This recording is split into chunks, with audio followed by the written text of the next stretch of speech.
বাস্তু বাস্তু অনুসারে বাড়ির ভেতরে ছবি রাখার নির্দিষ্ট নিয়ম।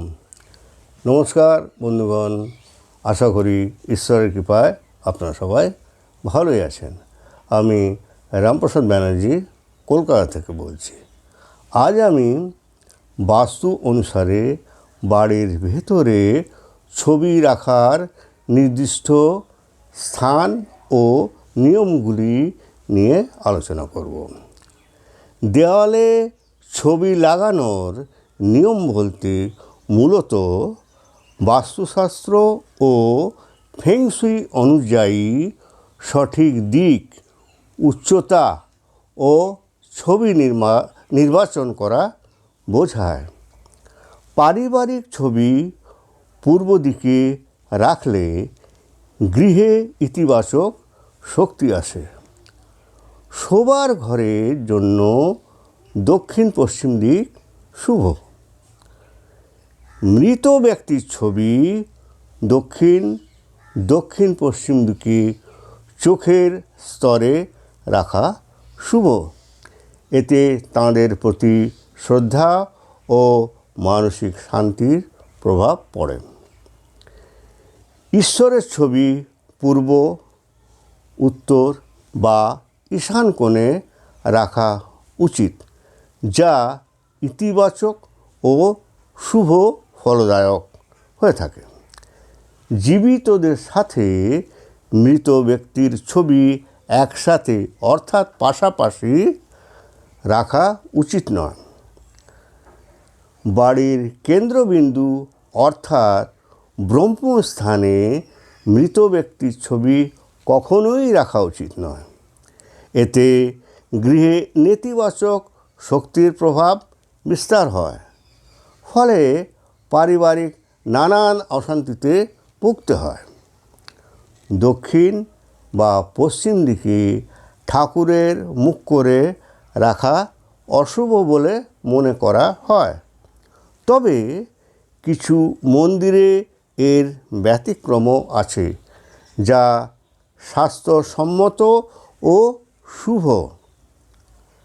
ঠাকুর ঘরে মৃত পূর্বপুরুষদের ছবি রাখা উচিত নয়, কারণ এটি বাস্তু অনুসারে অশুভ। রাধাকৃষ্ণের ছবি বাড়িতে রাখলে সাধারণত উত্তর পূর্ব দিক বা পূজা ঘরের পূর্ব বা উত্তর দিকে রাখা শুভ। পূজা ঘরে পূর্ব বা উত্তর দিকে মুখ করে রাখলে যা ঐশ্বরিক আশীর্বাদ নিয়ে আসে। বসার ঘরে উত্তর পূর্ব কোণটি আদর্শ, কারণ ওইটি শান্তি ও আধ্যাত্মিকতা বাড়ায়। শোবার ঘরে দক্ষিণ পশ্চিম কোণে রাখা যায়, যা সম্পর্কে গভীরতা বাড়ায়।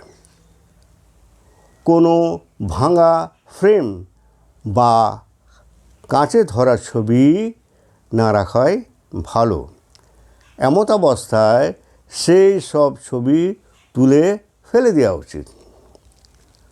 দক্ষিণ দিকে আগুনের মতো থিমের ছবি না লাগানোই ভালো, কারণ এটি জলের উপাদানের সঙ্গে দ্বন্দ্ব তৈরি করতে পারে। সিঁড়িতে, স্টোর রুমে বা বাথরুমে এই জায়গাগুলি এড়িয়ে চলা উচিত।